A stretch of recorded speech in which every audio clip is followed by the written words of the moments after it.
Hola a todos y bienvenidos a un nuevo video en mi canal.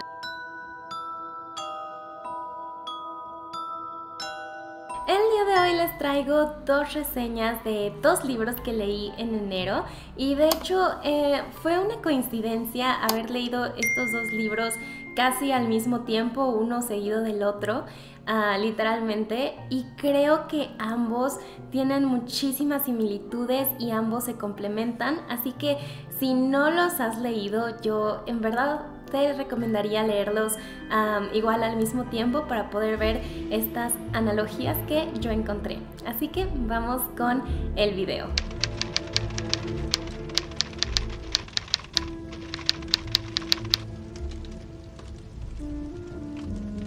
Primero les voy a dar una breve sinopsis de cada uno de los libros y el primero es Una habitación propia de Virginia Woolf.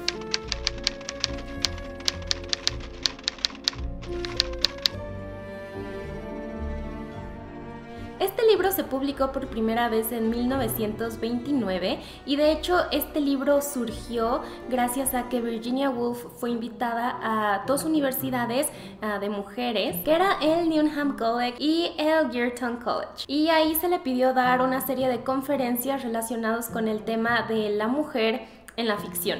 Entonces Virginia Woolf creó este texto que está basado en todas las reflexiones en torno a la mujer y la ficción y la llevó a escribir pues esta gran obra que pues se considera feminista y que sigue siendo relevante incluso todavía después de tantos años. A lo largo de este texto, Virginia Woolf nos habla del largo camino que han tenido que recorrer las mujeres en el mundo de la literatura y cómo abrirse paso en un mundo que era pues totalmente dominado por los hombres. Obviamente ya no es la misma situación que vivió Virginia Woolf, pero creo que es un texto muy importante y que nos hace reflexionar en torno a estos temas. Una de las frases que más me gustó del libro es una que dice: uno no puede pensar bien, amar bien, dormir bien si no ha comido bien. Y esto lo relaciona con el tema económico y cómo las mujeres no podían tener acceso ni siquiera a sus propias herencias. Pasaban inmediatamente de manos del padre a manos del esposo, etc. O tenían trabajos que no eran remunerados. Su única tarea era pues casarse, tener hijos y cuidar del hogar. Y pues creo que eso es válido para algunas personas, pero pues si tú querías ser una escritora, pues no era pues digamos una opción. Y pues bueno, Virginia Woolf destaca mucho a lo largo del libro cómo es importante, si las mujeres quieren hacer literatura, crear, pensar, pues tener un sustento económico, no solo que les permita poder escribir y utilizar ese tiempo para pensar y generar ideas, sino también para comer, ¿no? O sea, porque una vez que tus necesidades básicas como la comida, un techo, un hogar, están resueltas, pues tenemos tiempo para pensar, para crear, para ser creativos, escribir. Entonces digamos que todo eso está relacionado. Una mujer debe tener dinero y una habitación propia si desea escribir ficción. Muchas mujeres a lo largo de los años, como fue el caso de Jane Austen, tenían que escribir en el salón principal de la casa o junto al comedor, en la sala, porque no tenían una habitación propia en la que pudieran escribir y pensar y que no se distrajeran, ¿no?, con las actividades cotidianas del hogar. Entonces pues eso dificulta un poco el proceso creativo y la concentración. Pero más allá de eso, del espacio físico, también habla sobre el aspecto mental, ¿no? El poder tener esa libertad de pensamiento, esa libertad de crítica. También es como tener una habitación propia donde se pueda expresar libremente tus ideas. Y bueno, también en el libro Virginia Woolf nos habla de una conversación que tuvo con una mujer de la universidad que era científica y decían cómo era posible que sus madres y todas las mujeres de su familia no hubieran podido crear como un sustento económico o un emporio o pasar una herencia, a diferencia de sus padres, ¿no?, de los varones de la familia. Casi como que el hacer dinero, el hacerse rico solo estaba reservado para los hombres, y cómo eso las hubiera beneficiado a ellas, el hecho de que sus madres les hubieran heredado algo en lo que poder invertir, les podría haber ayudado para seguir escribiendo y generando ideas.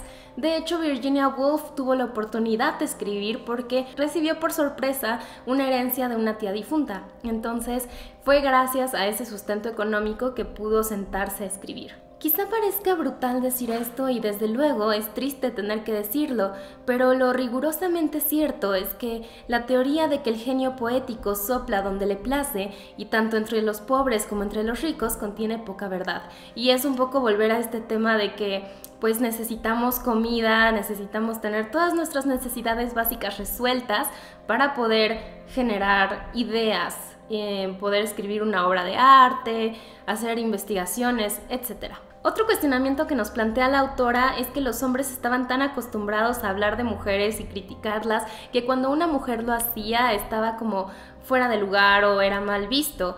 Entonces, digamos que se burlaban de los personajes que creaban las mujeres, o sea, los personajes varones o que hablaran de ellos, cuando en las novelas de los hombres la mujer siempre estaba presente como esta criatura, ya sea enferma o nerviosa, con histeria, etc.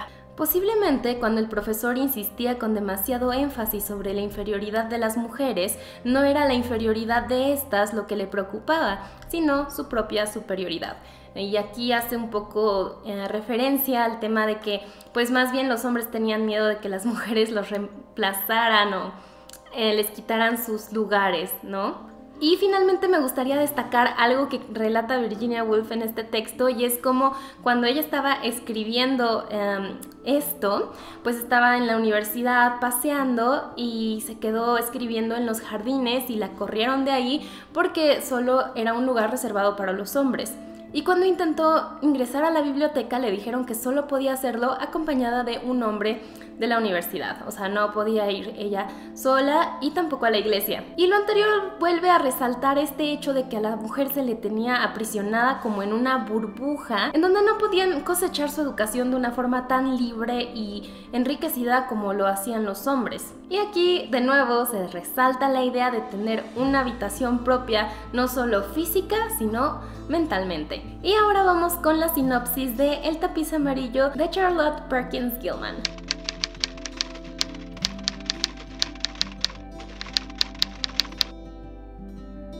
Este libro fue publicado en 1892, o sea, mucho antes de Virginia Woolf escribiera este texto, y nos relata la historia de una mujer que es recluida en una casa de campo, aislada de todo contacto, o sea, su esposo, su bebé recién nacido, etc., y es recluida en una habitación. El marido es médico y él es el que le aconseja que no tiene que tener contacto alguno con nadie, que tiene que hacer reposo absoluto, y también considera el hecho de que ella escriba en su diario como una actividad que la va a alterar, ¿no? Entonces la tienen encerrada en una habitación con un tapiz amarillo espantoso que ella termina odiando, y la mujer, lejos de mejorar, comienza a empeorar poco a poco. Y no quiero adentrarme en más detalles porque tienen que leer esta pequeña novela que es fascinante. Yo creo que aquí se plasman los horrores de los que habla Virginia Woolf en su texto. Aquí los vemos de cara y cómo las mujeres se dejaban ser controladas por sus maridos, tanto física como económica y emocionalmente. Y de verdad que yo creo que por eso este cuento es considerado como como en el género del horror, porque de verdad que es espeluznante en muchos aspectos. Y pues les voy a leer algunas de mis frases favoritas para que se den una idea y se animen a leerlo. Supongo que John no habrá estado nervioso en toda su vida. ¿Cómo se ríe de mí por el asunto del papel tapiz? A veces pienso que si tuviera fuerza para escribir un poco, se suavizaría la presión de las ideas y podría descansar. Me ha preparado un cronograma con indicaciones para cada hora del día. John se ocupa de todo. Y, por supuesto, yo me siento mezquina y desgraciada por no valorarlo más. Y bueno, la razón por la cual yo encontré similitudes entre ambos textos es por lo que les mencionaba.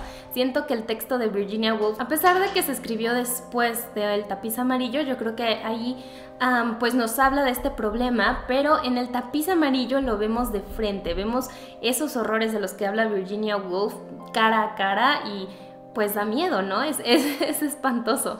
Entonces, pues sí, yo recomendaría que leyeran ambos textos.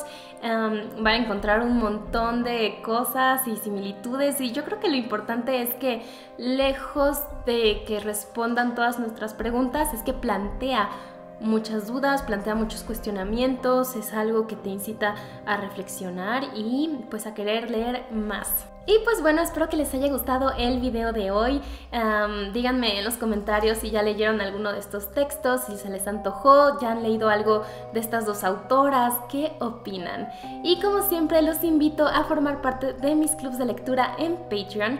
Este mes estamos leyendo en mi club de lectura de ficción El cielo enjaulado, que es una novela histórica situada en la Segunda Guerra Mundial. Y en mi club de lectura de horror estamos leyendo Cementerio de Animales de Stephen King. Me está encantando, se los recomiendo ampliamente, y yo les voy a dejar en la cajita de descripción los enlaces a todas mis redes sociales y a mi novela que estoy actualizando cada semana en Wattpad. Así que yo los veo en el próximo video.